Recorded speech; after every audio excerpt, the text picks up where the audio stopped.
Good morning बच्चों। Good morning ma'am. Morning ma'am. Good morning. चलिए good morning. चलिए आज हम लोग क्या करेंगे, हमारी साइंस वर्कबुक का लास्ट क्लास में हम लोगों ने चैप्टर सेकंड की एक्सरसाइजेस कंप्लीट कर ली थी। आज हम लोग क्या करेंगे, हमारी साइंस वर्कबुक करेंगे, साइंस वर्कबुक का chapter second. Okay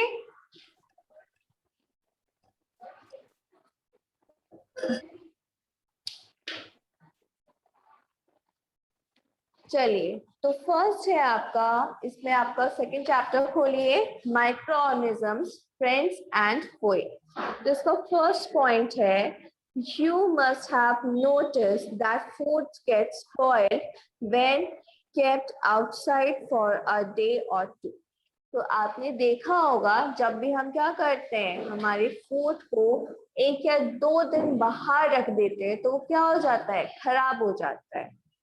You hear of people getting viral fever। आपने सुना होगा कि लोगों को क्या होता है, वायरल फीवर हो जाता है। This happens due to microorganisms। ये किसकी वजह से होता है, ये microorganisms की वजह से होता है। Microorganisms are tiny living things that can only be seen under the microscope। Microorganisms क्या होते हैं, ये टाइनी लिविंग थिंग्स होते हैं जिनको हम सिर्फ कैसे देख सकते हैं, सिर्फ और सिर्फ माइक्रोस्कोप के हेल्प से देख सकते हैं। Not all micro organisms are harmful. जबकि सारे माइक्रो ऑर्गेनिजम्स हार्मफुल नहीं होते हैं। Some are useful also. कुछ माइक्रो ऑर्गेनिजम्स क्या होते हैं, यूजफुल ही होते हैं। जितने भी माइक्रो ऑर्गेनिजम्स हैं सारे हार्मफुल नहीं होंगे, उसमें से कुछ क्या होंगे, हमारे लिए यूजफुल ही होंगे। सेकेंड पॉइंट है, micro organisms can be grouped into 4 types. तो माइक्रो ऑर्गेनिजम्स का हम क्या कर सकते हैं, 4 ग्रुप्स बना सकते हैं। माइक्रो ऑर्गेनिज्म कितने टाइप्स के हैं, 4 टाइप्स के हैं। फर्स्ट है आपका बैक्टीरिया, सेकंड है आपका एल्गी, थर्ड है आपका प्रोटोजोआ और लास्ट है आपका फंगी। तो ये क्या है आपके, ये है आपके 4 माइक्रो ऑर्गेनिज्म। कौन कौन से हैं, bacteria, algae, protozoa and fungi. तो ये देखिए बैक्टीरिया में कौन कौन से आते हैं। बैक्टीरिया में आते हैं आपके स्पाइरल और रॉड शेप्ड। तो बैक्टीरिया मोस्टली आपके कैसे होते हैं, स्पाइरल होते हैं और रॉड शेप के होते हैं। एल्गी कैसे होते हैं,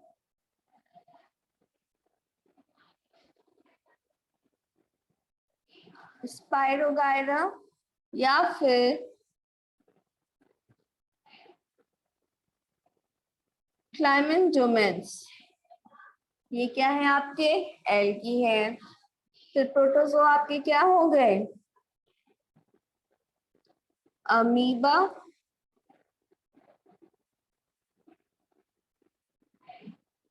और पैरामीशियम आपके क्या हो गए, प्रोटोजोआ हो गए।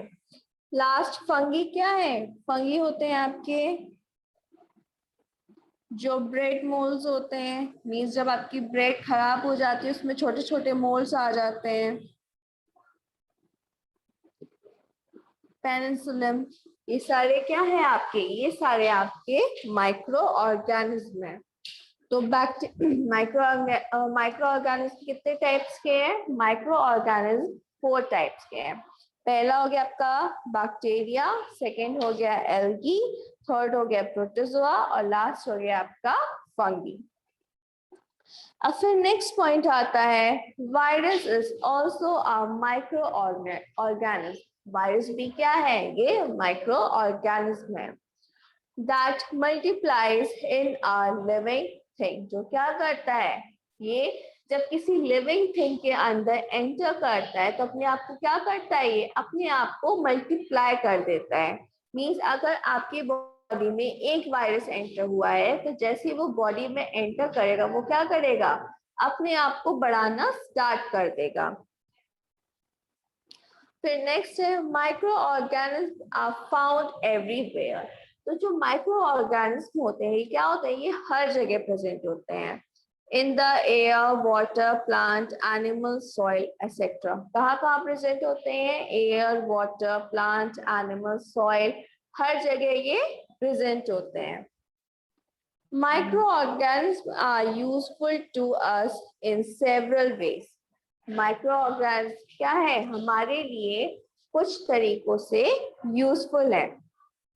Bacteria helps to keep the environment clean by breaking down remains of plant and animals waste. Bacteria क्या करता है, हेल्प करता है हमारे एनवायरनमेंट को क्लीन करने में, और क्या करता है, ब्रेक डाउन करता है। जो भी प्लांट्स और एनिमल वेस्ट होते हैं उनको ब्रेक डाउन करता है और क्या करता है, जो नेचर है उसमें ही मिक्स कर देता है, मीन जो सॉइल है उसमें ही मिक्स कर देता है। फिर bacteria also use in the preparation of medicine. जो बैक्टीरियाज हैं उनका यूज किया जाता है किसमें, जो हमारी मेडिसिन प्रिपेयर होती हैं उसको उसमें भी यूज किया जाता है। जैसे कि अगर आपको कोई डिसीज है तो क्या होगा, उस डिसीज की जो आपकी मेडिसिन बनेगी, उस डिसीज के ही वायरस या बैक्टीरिया के छोटे पार्ट्स को ही लेके क्या करी जाती है, वो मेडिसिन बनाई जाती है। तो इसलिए क्या बोला जाता है कि बैक्टीरिया भी क्या है, हमें हेल्प करते हैं मेडिसिन को बनाने में। The bacteria Lactobacillus promotes the formation of curd by multiplying in milk.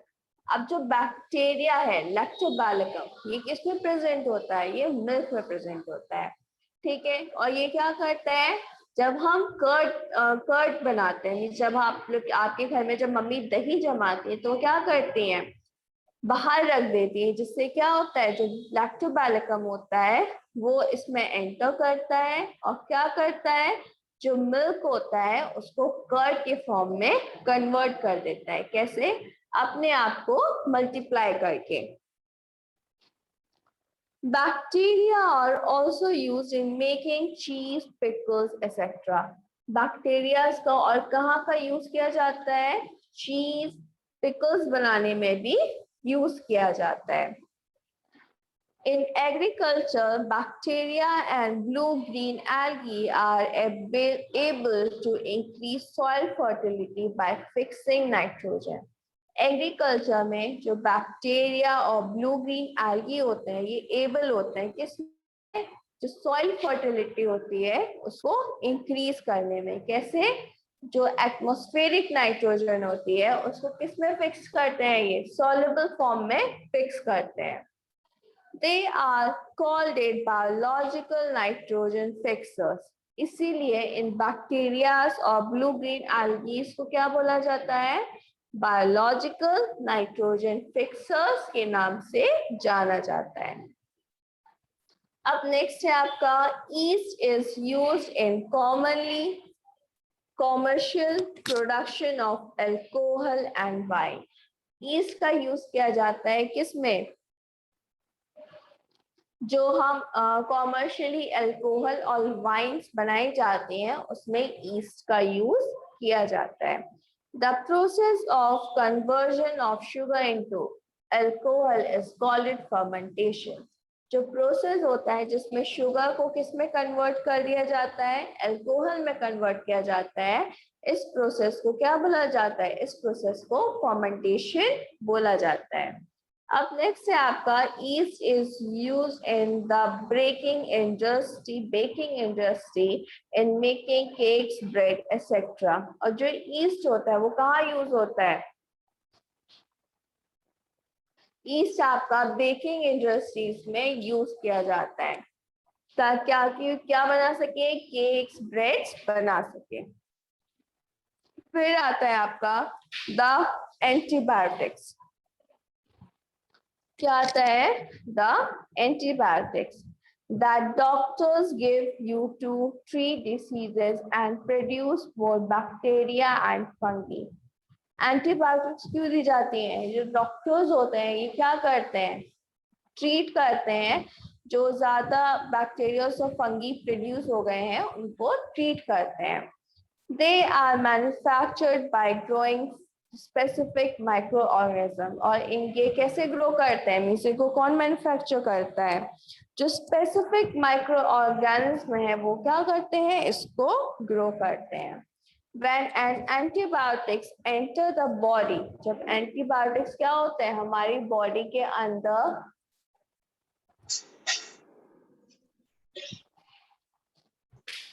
जब एंटीबायोटिक्स क्या होते हैं हमारी बॉडी के अंदर एंटर करते हैं तो क्या होता है? The body protects produce antibiotics to find the invaders. तो जो एंटीबायोटिक्स की जो बॉडीज होती हैं वो क्या करती हैं? प्रोड्यूस करती हैं। और क्या करती हैं? जो भी इन्वेडर्स है, मीन्स हमारी बॉडी के अंदर जो भी जो बाहर के माइक्रो ऑर्गेनिज्म है उनसे फाइट करती है। फिर नेक्स्ट पॉइंट है आपका vaccines are made on large scale from micro organism to protect humans, plants and animals from several diseases like cholera, small pox, hepatitis. इसमें क्या है? अब जो वैक्सीन्स बनाई जाती हैं ये तो आपको पता होगा कि वैक्सीन्स बनती हैं। जो वैक्सीन्स बनती हैं वो सारे किससे बनती हैं? माइक्रो ऑर्गेनिज्म से बनती हैं। और यही माइक्रो ऑर्गेनिज्म क्या करते हैं? ह्यूमन बॉडीज को, एनिमल्स को और जितने भी प्लांट्स हैं सबको प्रोटेक्ट करते हैं स्पेसिफिक डिसीज से। जैसे कि हो गए कॉलरा, स्मॉल पॉक्स, हाइपेटाइटिस। ये सारी क्या है? ये सारी डिसीजेस हैं और इनसे क्या करते हैं? हमारी बॉडी को प्रोटेक्ट किया जाता है। अब नेक्स्ट आता है आपका antibiotics are also used to cure plants and animal diseases. जो एंटीबायोटिक्स होती हैं उनका भी यूज किया जाता है जो प्लांट्स और एनिमल्स की स्पेसिफिक डिसीजेस होती हैं उनको ट्रीट करने के लिए। It is advisable to take antibiotics only on the advice of a doctor and the complete course should be taken. अगर हम कोई एंटीबायोटिक लेते हैं तो हमें क्या करना चाहिए? एंटीबायोटिक्स हमें हमेशा डॉक्टर की ही एडवाइस से लेना चाहिए। और जब हम एंटीबायोटिक को क्या करेंगे? डॉक्टर की एडवाइस से लेंगे तो हमें क्या करना चाहिए? उसका जो कोर्स है एंटीबायोटिक का, मीन्स आपने डॉक्टर ने आपको जितने टाइम के लिए प्रिस्क्राइब करा है मेडिसिन लेने के लिए आपको उतने टाइम तक क्या करना होगा? वो मेडिसिन लेनी होंगी। ओके, अब नेक्स्ट आता है आपका micro organism are harmful in the following ways. तो अभी हमने जो पढ़ा था वो हमने पढ़ा था कि जो माइक्रो ऑर्गेनिज्म है वो हमारे लिए कैसे यूजफुल है। अभी हमने फर्स्ट पॉइंट में यही पढ़ा था ना कि जो माइक्रो ऑर्गेनिज्म होते हैं वो क्या होते हैं? वो यूजफुल भी होते हैं और हमारे लिए हार्मफुल भी होते हैं। तो अभी हमने किसके बारे में पढ़ा था? यूजफुल के बारे में, कि ऐसे कौन से माइक्रो ऑर्गेनिज्म है जो हमारे लिए यूजफुल होते हैं और कैसे होते हैं। अब हम पढ़ेंगे जो माइक्रो ऑर्गेनिज्म है ये हमारे लिए हार्मफुल कैसे हैं। Diseases causing micro organism are pathogens. जिन भी माइक्रो ऑर्गेनिज्म की वजह से हमें डिसीज होती है उनको हम क्या बोलते हैं? उनको हम पैथोजेंस बोलते हैं। They are responsible for spreading communicable disease through water. और ये क्या करते हैं? ये कम्युनिकेबल डिसीज को स्प्रेड करते हैं किससे? वाटर से। अब कैसे हो गए, जैसे typhoid, cholera, hepatitis A. Okay, air से क्या स्प्रेड करते हैं, ट्यूबरक्लोसिस, मीजल्स, चिकन पॉक्स। और इन्फेक्टेड इंसेक्ट से क्या स्प्रेड करते हैं, मलेरिया एंड डेंगू। तो ये कुछ ऐसी डिसीजेस है जो किससे स्प्रेड होती हैं, वाटर, एयर और इन्फेक्टेड इंसेक्ट से। फिर आते हैं आपका bacteria causes disease like cholera and typhoid. अब जो बैक्टीरिया डिसीजेस हैं जैसे कि कॉलरा और टाइफाइड, वायरस कॉजेज डिसीजेस आपके क्या हो गए, chicken pox and polio. Protozoa diseases क्या हो गए, मलेरिया एंड डेंगू। तो हमें जो डिसीजेस होती हैं वो किस किस की वजह से हो सकती हैं, बैक्टीरिया, वायरस एंड प्रोटोजोआ। तो बैक्टीरिया से आपको क्या हो सकता है, कॉलरा एंड टाइफाइड, वायरस से चिकन पॉक्स एंड पोलियो, और प्रोटोजोआ से malaria and dengue. Microorganisms are also causes disease like foot and mouth disease in animals. Microorganisms की वजह से जो एनिमल्स हैं उनमें क्या हो सकता है, फुट और माउथ डिसीजेस भी हो सकते हैं। And diseases like citrus canker, rust of leaves in plant. और plants में भी क्या हो सकते हैं, diseases हो सकते हैं। Eating spoiled food can cause vomiting, diarrhea. अगर हम क्या करते हैं, अगर हम स्पॉइल्ड फूड मीन्स खराब फूड ईट कर लेते हैं, उससे उससे क्या हो जाता है, या तो हमें वॉमिट हो जाती है या हमें क्या हो जाता है, डायरिया हो जाता है, मीन्स आपकी तबीयत खराब हो जाती है। Food gets spoiled by micro organism. और ये जो फूड स्पॉइल होता है ये किसकी वजह से होता है, ये माइक्रो ऑर्गेनिज्म की वजह से होता है। Microorganisms grow, multiply when they get air. जो माइक्रो ऑर्गेनिज्म होते हैं ये कैसे ग्रो करते हैं, ये जब ये एयर में होते हैं, वाटर में होते हैं या वार्मथ में होते हैं, मीन्स किसी होस्ट के अंदर होते हैं, किसी बॉडी के अंदर होते हैं, तो ये क्या करते हैं, अपने आप को मल्टीप्लाई करने लगते हैं, जिससे क्या होता है, ये अपने आप को इंक्रीज कर पाते हैं। Food can be prevented from getting spoiled by preserving it properly. अगर हम क्या करें, फूड को प्रॉपरली प्रिजर्व करें, मीन्स साफ करके अच्छे से ठंडी, जैसे फ्रिज में रख देना, रेफ्रिजरेटर में रख देना, उसको बंद एयर टाइट, जो आपके एयर टाइट बॉक्सेस होते हैं उसमें रख देना। तो जब हम क्या करते हैं, फूड को प्रॉपरली रखते हैं, अच्छे से रखते हैं, तो इससे क्या होता है, जो हमारा फूड होता है वो स्पॉइल नहीं हो पाता है। तो इस तरीके से हम क्या कर सकते हैं, हमारे फूड को बचा सकते हैं। नेक्स्ट है आपका some methods of food preservation are. अब हम फूड को कैसे प्रिजर्व करके रख सकते हैं। फर्स्ट है आपका squashes, pickles, jams have chemical preservation. अब जैसे आपके पैक्ड फूड आते हैं, ये सारे कैसे प्रिजर्व होते हैं, ये सारे केमिकली प्रिजर्व होते हैं, ठीक है। अब आपके मार्केट में, आप लोग मार्केट से फूड्स लेके आते होंगे ना, कितने जो उसमें आते हैं, जार्स में आते हैं, जैम्स, पिकल्स लाते होंगे, तो वो कैसे प्रिजर्व होते हैं, वो लॉन्ग टाइम तक कैसे सेफ रह सकते हैं, वो इसलिए सेफ होता है क्योंकि उसमें क्या पड़ा होता है, उसमें केमिकल पड़ा होता है। और वो कौन सा केमिकल होता है, sodium benzoate, sodium metabisulphite, which prevents the growth of micro organism. जो किसको रोकता है, जो माइक्रो ऑर्गेनिज्म की ग्रोथ होते हैं उसको रोकता है। अब नेक्स्ट है आपका salt and sugar are naturally preservatives. जो सॉल्ट और शुगर है ये क्या है, ये नेचुरली प्रिजर्वेटिव्स हैं।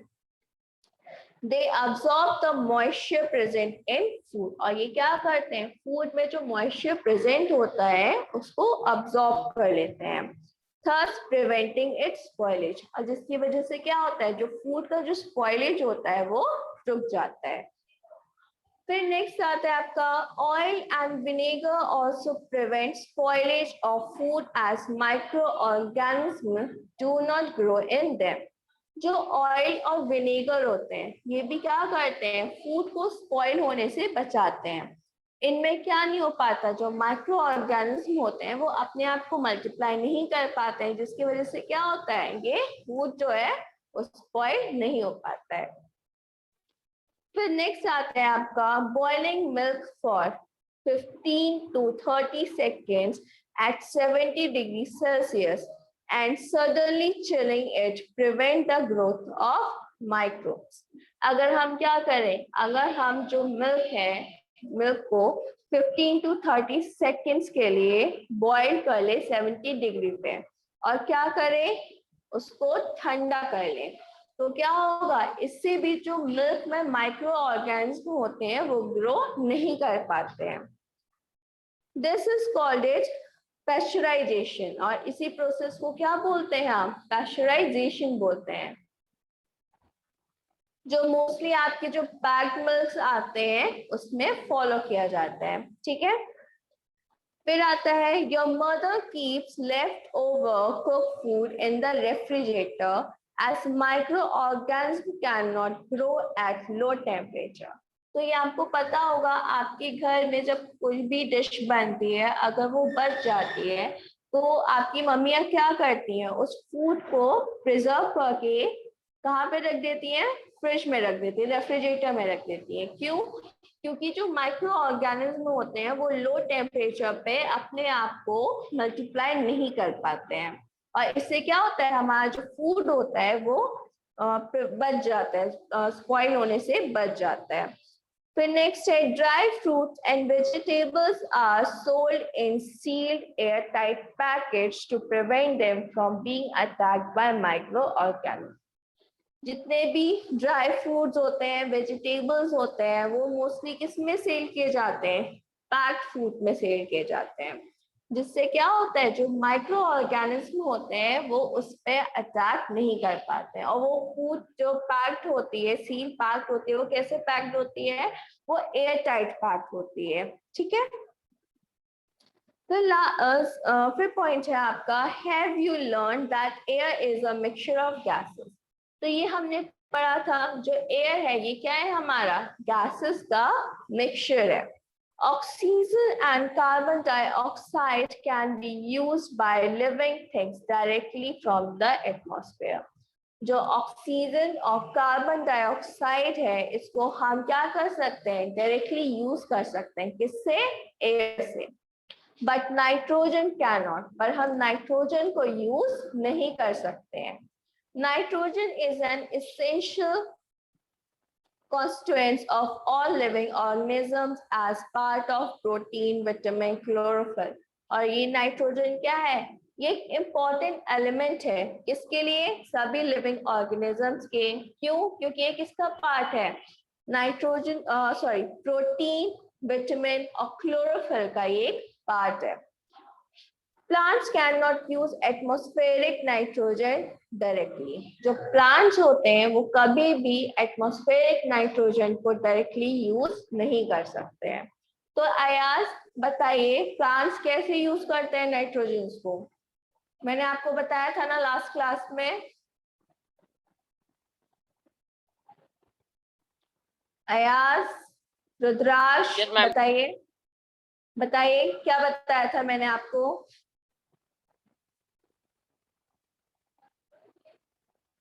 किसको मैम एक बार याद है, बोलिए। मैम एक बार क्वेश्चन बोल क्वेश्चन ये है, जो एटमॉस्फेरिक नाइट्रोजन होता है उसको प्लांट यूज कर पाते हैं कि नहीं कर पाते हैं? अगर यूज करते हैं तो कैसे यूज करते हैं, बताइए।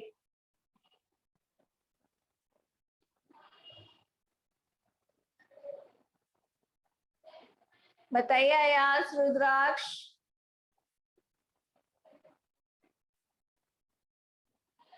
बताइए आपको याद है कि नहीं याद है बेटा? चलिए, भूल गए आप लोग। तो देखिए, जो प्लांट्स होते हैं वो एटमॉस्फेरिक नाइट्रोजन को यूज नहीं कर पाते हैं, डायरेक्टली एटमॉस्फेयर से यूज नहीं कर सकते। इसलिए क्या होता है, जो नाइट्रोजन होता है, जो एटमॉस्फेरिक नाइट्रोजन होता है, वो कन्वर्ट होता है, किसमें कन्वर्ट होता है, सॉल्युबल फॉर्म में कन्वर्ट होता है, और वाटर के साथ साथ वो क्या होता है, सॉइल में मिक्स हो जाता है, जिसकी वजह से क्या होता है, जो प्लांट्स होते हैं उस नाइट्रोजन को सॉल्युबल फॉर्म में कंज्यूम कर पाते हैं। अब वो नाइट्रोजन कैसे कन्वर्ट होता है, तो बताओ कौन सा बैक्टीरिया है जो कन्वर्ट करता है एटमॉस्फेरिक नाइट्रोजन को सॉल्युबल फॉर्म में? अयास बताइए।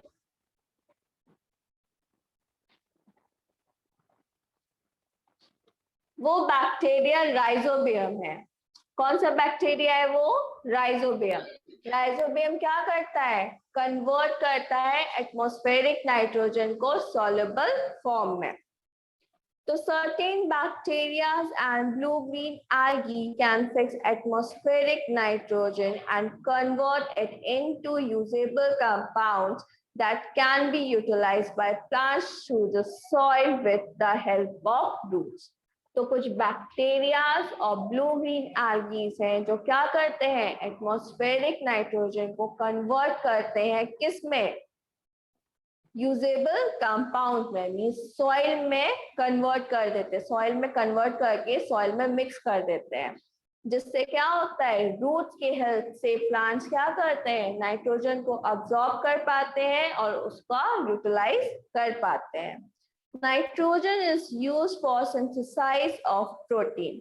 नाइट्रोजन की किस लिए जरूरत होती है प्लांट्स को, ताकि वो क्या कर सके, प्रोटीन का फॉर्मेशन कर सके। Animals eat these plants to get protein and nitrogen compound. और animals क्या करते हैं, animals इन plants को eat करते हैं ताकि इनको क्या मिल सके, animals को plants और nitrogen compound मिल सके। When animals and plant die, fungi and bacteria in the soil converts the nitrogenous waste into nitrogenous compound.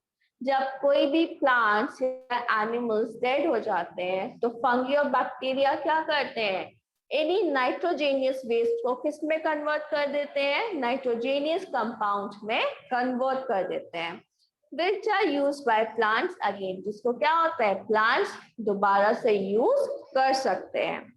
Some bacteria convert some part of these into nitrogen gas, which goes back into the atmosphere.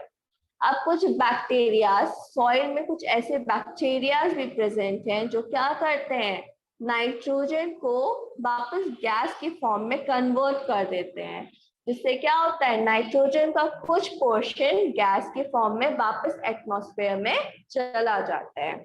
This helps to keep the percentage of nitrogen more or less constant in the atmosphere. इसी की वजह से क्या होता है, जो nitrogen का amount है एटमॉस्फेयर में वो ज्यादा कम नहीं होता है, वो रेशियो में बना रहता है। फिर नेक्स्ट आता है आपका, some nitrogen also gets fixed through the action of lightning.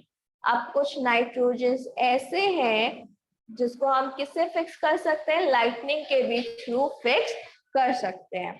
तो ये था आपका चैप्टर सेकेंड। तो बताइए सबको समझ में आया? Yes ma'am. तो अब आप लोग क्या करेंगे, आप लोग को जो प्रैक्टिस शीट 1 है इसको क्या करेंगे, इसको फिल करेंगे और नेक्स्ट क्लास में हम इसको कंटिन्यू करेंगे। ओके, तो मैम प्रैक्टिस शीट 1, हाँ बेटा, प्रैक्टिस शीट 1 आपको फिल करना है, नेक्स्ट क्लास में मैं आपको फिल करवाऊंगी। Okay yoga ma'am. चलिए, अनुराग बेटा अपना माइक ऑन करिए।